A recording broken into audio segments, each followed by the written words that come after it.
Ассалаумағалейкум, Кенжебек мырза. Ва алейкум ассалам Болат мырза. Еркін алаңға қош келдіңіз. Қош көрдік. Бұл еркін алаң деп не үшін аталады? Себебі бұл жерде еркін, өзіңізде үйде отырғандай сезінесіз. Сіздерге бірқатар сұрақтар қоямыз. Сол арқылы сіздің яғни сізді танитын боламыз осы жерде, осы алаңда. Жақсы. Енді бұл жерде әртүрлі сұрақтар келіп түседі. Яғни бұл жерде белгілі бір сұрақтар жоқ. Белгілі бір жаңағыдай форматтағы дайындалған сияқты сұрақтар жоқ. Еркін сол үшін еркін алаң деп аталады. Соған дайын болыңыз. Әр жақтан сұрақтар келіп түсуі мүмкін. Өзіңіз еркін отырып сезіне беріңіз. Енді сұраққа келетін болсақ, ең әуелі өзіңіз таныстыра кетсеңіз. Кім сіз, қайдан келдіңіз? Қайдан жол жүріп жүрсіз? Яғни Ақтау қаласына қош келдіңіз айтпақшы. Қош көрдік, қош көрдік. Ақтауға бірінші рет келіп жатсыз ба? Бірінші рет емес, келіп жүрсіз. келіп жүрмін жалпы. Көріп жүрсіз. Керемет. Онда өзіңізді таныстырып өтіп кетіңіз. Өзімді таныстырып өтейін. Есімім Кенжебек Болат, Ақтөбе өңірінен, Шұбарқұдық ауылынан болам, кентінен жалпы. 1988 жылғы болам. Қазіргі таңда семьям бар, семейный, отбасы құрғанмын. 4 балам бар. Отбасылы адамсыз ба жеткен? Отбасылы адаммын. Отбасылы адамсыз. Енді жалпы мен түсінген бойынша сіз енді жаңадан бір кәсіпке келіп жатқан адамсыз ғой. Бірақ оның алдында немен алыстыңыз? Оның алдында өзім Атырау облысында Теңгез деген мекен болатын. Жалпы Теңгез кен орны, вахтовый поселок деуге. Теңгезде қазір көбісі біледі. Көп адамдар сол жерде қазір. Өзінің нәпақасын тауып жүрген адамдар бар, яғни вахтовый жұмыс қой. Вахтовый жұмыс, 15 күн барады, 15 күн келеді. Бізде 28-де 28 болатын. Сол жақта. Яғни бір айда бір ай. Бір айда бір ай. Сол жақта плотник болып кіргенмін жұмысқа кезінде 2017 жылы 22 ноябрьде. Ол жұмысқа кірген себебім өзім плотник емеспін, жалпы қолымнан келетін болғасын плотник болып кірдім. Қолыңыздан келетін іс плотник? Өзім сварщикте болғанмын кезінде. Жалпы өзіңіздің бітірген мамандығыңыз қандай? Бітірген мамандығым сварщик мамандығы болатын. Сварщик. Плотникке еш қатысы жоқ? Плотникке еш қатысы жоқ. Бірақ сіз сол жұмысқа барып, сол плотник мамандығын игеріп алдыңыз? Игеріп алдым сол жақтан. Сол 2017 жылы кіріп, осы жақында жұмыстан шығатын болғам. Жұмыстан шыққанмын. Жақсы, енді қоя тұрайық, ол жұмыстан шығу мәселеңіз. Енді сіздің сол жердегі жұмыстағы алатын жалақыңыз сол кездегі? Ол жерде алатын жалақым 200 мың болатын. 2017 жылы 200 мың теңге. Сол 2 айға бөлінеді 100 мыңнан. Бір ай жұмысың бар, істеген бір ай демалысың бар. Демалысың бар. 2 айға 200 мың теңге береді, сіз бір ай демалып келесіз, яғни ол 2 айға шаққан кезде 200 мың теңге болады. 200 мың теңге болады. Сонда былай есептеп қарасақ, айына 100 мың теңге деген сөз ғой. Айына 100 мың теңге. Өзіңіздің жаңа семьяңыз бар, жанұяңыз бар, жетті ме ол сізге? Әрине жетпейді. Қазіргі таңда бәрі қымбат. Өзіңіздің тағы да арман мақсаттарыңыз бар. Мен ол жақтан бір ай жұмыс істеп, бір ай демалған кезімде Ақтөбеге келіп, шабашка істейтінмін.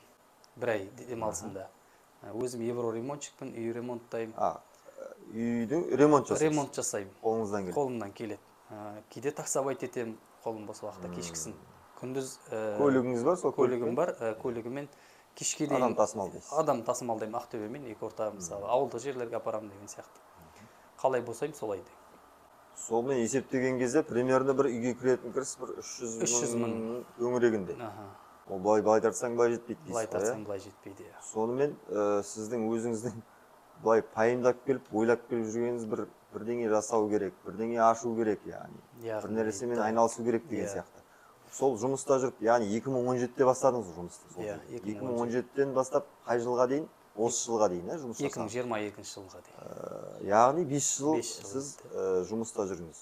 5 жылда қандай жұмыста жүрген кезде қандай бір неге жеттіңіз? Бір деңгейге дейін? Әлде бір айналысқан нәрсеңіз бар ма сол кездегі? Айналысқан еш затым болмаған. Жұмысқа мысалы уақытыға қалай бардық, тап солай бір ай өткізіп, кейін қайтатымыз біздер. Менде өзім арман, мақсат деген болмаған екен. Арман, мақсатыңыз жоқ? Жоқ. Кішкентайда болды, қазір өскенде жоғалып кетті. Кішкентайда бәрі армандайтын, мысалы, ғарышкер болсам дейтін. Менің арманым кішкентайымда жұлдызды көру болатын, ғарышқа барып. Соны көрсем деген арманым болатын. Өсе келе ол жоғалып кетті. Неге? Себебі бізде қазіргі таңда ақша табу, отбасы асырау деген сияқты жүріп қалғанмын 5 жыл. 5 жыл жүрген себебім вақтыға барамыз, келеміз, ештеңе ойламағанбыз. Қазіргі таңда соңғы рет осы 2022 жылы май айында ойландым. Мен барам, келем, нағып не істеп жүрмін мен өзім жалпы. Қайда баратыр? Қайда баратырмын? Барамын, келемін, барамын, келемін. Күнбелікті бір не болатын. Өзгеріс жоқ. Өзім мысалы 5 жыл дегенде қалай кірдім, жалпы айтқанда 2017 жылы қалай кірдім жұмысқа, 2022 жылы 5 жылда мен солай шықтым. Ешқандай өзгеріс жоқ. Тек қана сол жаңағы өзіңіздің жұмысыңызды білесіз, яғни сіз сварщиксіз, бірақ жаңағы плотниктің жұмысын игердіңіз. Одан басқа ешқандай 5 жылдың ішінде өзгеріс табылған жоқ. Тағы бір сұрақ, мынау 2017 жылға дейін немен айналыстыңыз? 2017 жылға дейін разнорабочий жұмысында болды, Ақтөбе қаласында. Тағы Кеңгеақ деген жерде вахтовый метод болатын. Қытайларда ол жақта охран болып істегенмін. Сотрудник деп айтады жаңағыдай. Группа 4. Сондайда болғанмын.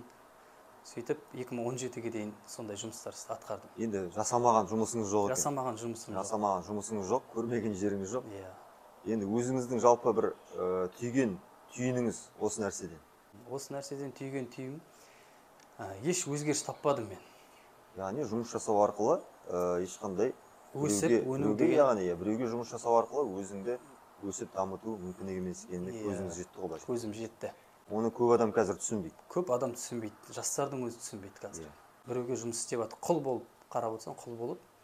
Яғни өзінің жаңағы баяғы кішкентай кезіндегі арман кетті, қалды. Арман кетті. Менде де жылы жауып, кітаптың ішінде шаң басып қалды. Қалды, бәрі қалды. Былай айтқан кезде сіз біреуге жаңа жұмыс жасап, соны бір өзгеріс табайын деп жүрдіңіз, бірақ соны бір немен келдіңіз ғой, адасумен. Бірдеңе жасайын деп, осыдан бірдеңе түйін алайын деп. Бірақ ешқандай өзгеріс болмағаннан кейін 2022 жылы сіз қандай түрткі болды, не болды сізде? Вспышка болды ма? Қандай өзгеріс болды сонда? Сол жұмыстан қазір жұмыстан шығып кеттіңіз бе, әлде жасап жатсыз ба сол жұмысты? Шығып кеттім. Жұмысты қойдыңыз қазір? Қойдыңыз. Сол жұмыстан шығуға сізге не түрткі болды? Жұмыстан шығу себебім өзім мана айтып кеттім ғой. Ойланып, жан-жаққа қарап, көзімді ашып деген сияқты айналаға қарап, адамдар не істеп жатыр екен, не қылып жатыр екен. Айналаға көз салып, сөйтіп енді былай айтқанда бизнес маған мықты жақын келді. Өзім көзіммен көріп, мысалы, адамдарды істеп жатыр, мысалы. Ол нәрсені мен де істей аламын ғой деген сияқты менде ой келді маған. Яғни сіздің қолыңыздан жаңа плотник болып келді, яғни басқа да жұмыс келді, яғни бизнес, кәсіп жасауға неге келмейді деген сияқты. Неге келмейді деген өзімнің ішінде түйін болды бір. Сізге енді айтып жатырмын ғой, осы жерге келдім. Енді бұрын соңды ойланбаған, сол нәрсені түпкілікті түсінбеген, яғни енді қоғамда қазір адамдар жастары бар, кәрісі бар, мысалға көп адам білмейді ғой не істеп жүргендерін, қай жаққа баратқандарын. Бір нәрсемен айналысқысы келеді, но қорқады. Қорқыныш болады. Қорқыныш болады. Мен қазір жұмыстан айырылып қалсам, мен табыс таба аламын ба деген сияқты. Сондай бір қорқыныштармен жүреді. Енді сіз осы кәсіпке келдіңіз, көп болған жоқ осы кәсіпке келгеніңізге. Сол кезде бір қандай бір өзгерістер байқадыңыз ба бойыңызда? Өзгерістер байқадым. Қандай өзгерістер болды сізде? Менде өзгерістер, мен істей алады екенмін деген менде не болды. Басын бастап істегенде, мына мен істей аламын ғой, мен алдыңғы жұмыстың бәрін істеп келдім, мысалы. Барлығы қолымнан келді. Соған мен көзім жетті. Мен істей алатыныма. Кәсіпте бір қиын емес нәрсе екен ғой деген сондай түсініп жатырсыз қазір, Керемет. Енді сіз жаңағыдай өзіңіздің қорқынышыңызды жеңіп, көп адам шамалы адаммен жұмыстан шыға алмайды қазір. Неге? Себебі ол белгілі өзінің тауып отқан нәпақасы бар. Шығып кетсе болды, бітті. Өмір тоқтап қалғандай еселесе.